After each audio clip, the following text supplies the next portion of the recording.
Hi everyone, I'm going to be talking about adaptations in octopuses today, and I know what you might be thinking, but this is not grammatically incorrect. It is actually octopuses and not octopi like our English wording dictionary would like to assume.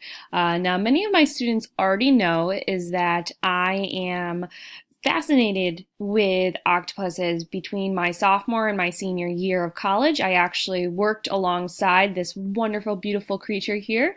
This is Twister. She is a Great Pacific octopus, and you can find her actually at the Niagara Falls Aquarium.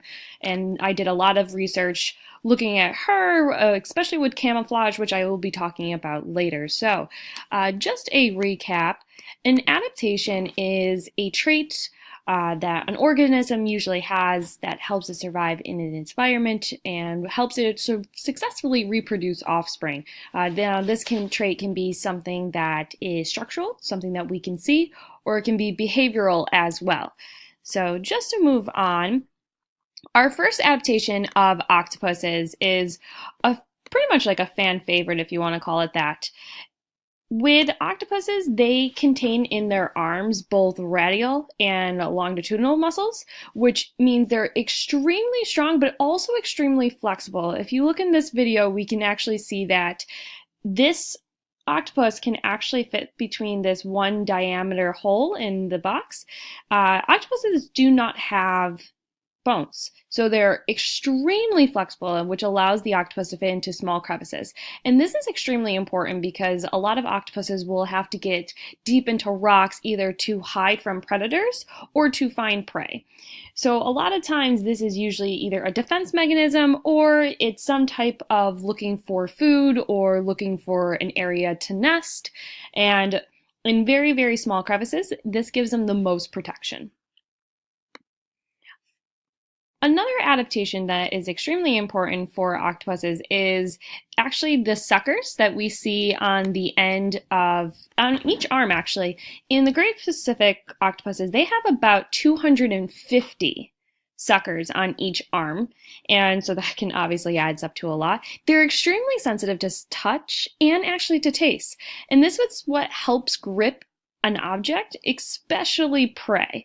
So a lot of times, as you saw with this octopus, actually was able to use its suckers and its arm strength to twist off this lid to get its food, which is in the jar. Now, obviously, this is an enrichment activity and not something that would actually happen in nature, but a lot of times this can help with moving rocks to get to crabs that are underneath, pretty much just food availability. If it can be able to move certain things and it's able to grab its food, whatever it is that it's looking for at that time.